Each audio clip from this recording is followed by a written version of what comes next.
Assalamu alaikum wa rahmatullahi wa barakatuhu. Je vais être un peu très bref, Inch'Allah.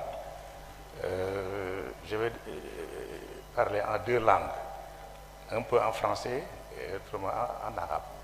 Le cheikh, souvent, quand il parle, Cheikh Ahmed Bamba parle wolof, mais quand il écrit en arabe. Donc j'ai un texte de Cheikh Ahmed Bamba que je vais vous exposer rapidement après avoir vous donné la lecture du discours de bienvenue au nom de l'ensemble des disciples de la communauté mouride ici en Côte d'Ivoire et sous instruction et bénédiction de Cheikh Mohamed El Muntaka, le khalife général des mourides. Donc assalamu alaikum wa rahmatullahi wa barakatuhu. Bismillahir rahmanir rahim. Alhamdulillahi wahdahu wa salatu wa salamu ala al-hadi al-amin sayyidina wa habibina wa shafi'ina Muhammadin wa ala alihi wa sahbihi wa khadimihi wa ummatihi wa sallim taslima. Subhanaka la ilma lana illa ma 'allamtana innaka antal alimul hakim. Rabbi shrah li sadri wa yassir li amri wahlul 'uqdatan min lisani yafqahu qawli. Allahumma ij'alna min alladhina yastami'una al-qawla fayattabi'una ahsana. Waj'al kalami rashidan wa murshida wa fikrati nawwir wa qalbi arshida. Bismillahir rahmanir rahim. Au nom d'Allah, le tout miséricordieux, le très miséricordieux.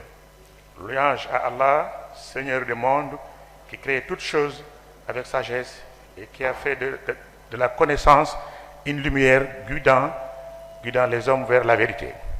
Que la paix et les bénédictions soient sur notre maître Mohammed alayhi salam, modèle de perfection spirituelle, ainsi que sur sa famille, ses compagnons et tous ceux qui suivent sa voie jusqu'au jour dernier. Distingués invités, honorables autorités religieuses, coutumières, municipales et diplomatiques, éminents conférenciers, chers patriotes, mesdames, messieurs, chers co-disciples. Assalamu alaikum wa rahmatullahi wa barakatuh. Donc c'est avec une grande joie et un profond sentiment de gratitude que nous vous accueillons aujourd'hui à cette masterclass internationale consacrée à un thème aussi pertinent qu'inspirant, de la perception commune à la connaissance authentique. Toute réflexion sérieuse sur l'être humain commence par sa naissance. La naissance n'est pas seulement l'entrée dans le monde visible, elle est également l'ouverture d'un chemin de découverte, de quête de sens et de réalisation spirituelle. Dès son premier souffle, l'homme est appelé à grandir non seulement physiquement mais intellectuellement, mais aussi moralement et spirituellement. L'enjeu fondamental de l'existence humaine réside précisément dans cette capacité de transformer une simple présence au monde à une vie éclairée par la foi, la connaissance et le service de l'humanité. Dans cette perspective, l'histoire des grandes écoles spirituelles nous enseigne, je parle sous le contrôle des professeurs distingués, que l'essor des peuples ne dépend pas uniquement de leurs ressources matérielles, mais de la qualité de leur éducation spirituelle. Les civilisations les plus durables sont celles qui ont su former des hommes et des femmes conscients de leurs responsabilités devant Dieu et devant leurs semblables. C'est dans ce cadre que s'inscrit l'œuvre exceptionnelle de Cheikh Ahmed Bamba, Khadim Rasoul, guide spirituel dont la vision a profondément marqué l'histoire du Sénégal en particulier et de l'Afrique en général. À travers la Mouridia, il a proposé une pédagogie fondée sur l'amour d'Allah, l'attachement à son messager, que la paix et la bénédiction d'Allah soient sur lui, la recherche du savoir, la purification de l'âme et la valorisation du travail. Son enseignement a permis à des générations de citoyens de dépasser des apparences pour accéder à une compréhension plus profonde de leur foi et de leur mission dans le monde. Pourtant, comme toute grande tradition spirituelle, la Mouridia est parfois perçue à travers des idées simplifiées, des préjugés ou des connaissances fragmentaires. La connaissance à travers ces manifestations visibles, ses rassemblements, son organisation et son dynamisme économique. Mais la véritable connaissance de la Mouridia exige une impression dans ses fondements doctrinaux, ses valeurs éducatives, sa vision de l'homme et sa compréhension du rapport entre le spirituel et le temporel. Cette masterclass internationale se propose justement de nous faire passer de la perception commune à la connaissance éclairée. Elle nous invite à son héritage intellectuel, à mesurer sa contribution remarquable à l'épanouissement du peuple sénégalais.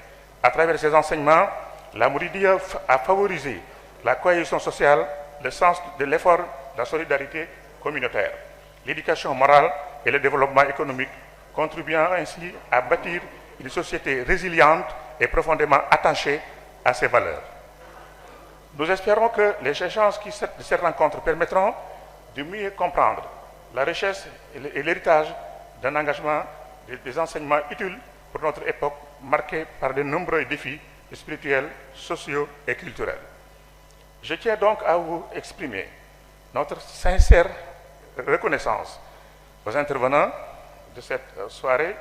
Je voudrais bien nommer les professeurs Galaye Ndiaye, le professeur Samboussa, le professeur l'imam Soufi et le professeur Abdullah Fahmi, qui sont des écrivains, des philosophes, des enseignants, des imams à Bruxelles, à Touba, et ici au Mali et ici en Côte d'Ivoire. Le professeur Sambousso, écrivain et vice-président à l'université de Touba, le professeur Abdullah Fahmi, tous chercheurs et imams et formateurs. À vous tous participants, recevez nos remerciements du fond du cœur et des faveurs inestimables d'Allah soit sur chacun d'entre vous et sur votre présence. Que cette rencontre soit une source d'enrichissement intellectuel, d'élévation spirituelle et de fraternité. Donc je déclare ouverte cette masterclass internationale et vous souhaite des travaux fructueux sous bénédiction d'Allah. Ça c'est un peu le premier texte en arabe, en français que je viens de lire. Je ne sais pas si j'en fais bien compris. Je voudrais maintenant vous donner un plus. Cette plus est un texte de Cheikh Ahmadou Bamba, à travers lequel il se définit. Je dis souvent que ce texte est la carte d'identité de Cheikh Ahmadou Bamba, éditée par lui-même. Ce n'est pas une carte d'identité qui est éditée par l'état civil, non, mais écrite par le Cheikh lui-même, pour évoquer, pour éliminer tout équivoque et tout doute. Je vais faire la lecture et je vais essayer de vous le traduire, mais sous contrôle du professeur bien distingué. Le Cheikh écrit ça, c'est une photocopie de sa propre main. Il y a deux parties du texte. Il y a une partie où le Cheikh se définit lui-même, il y a d'autres parties où il éclaire les bénéfices et donc le Tout-Puissant lui a donné. Donc je voudrais vous faire l'économie de cette partie-là, Inch'Allah. Donc la partie générale, il dit Bismillahir Rahmanir Rahim. إلى كل من لم يعلم بأمر كاتب هذه الحروف سلام لائق به. C'est le Cheikh qui parle. أما بعد فإن كاتب هذه الحروف لم يظلم الله تبارك وتعالى ولم يظلم رسوله صلى الله تعالى عليه وسلم ولم يوجه إلى أحد بعون الله تبارك وتعالى وبجاه رسوله صلى الله عليه وسلم باطلا منذ عقل. فاليوم يقول الشيخ يريد أن ينبه كل من لم يعلم بأمره تنبيها لا يكون بعده شك.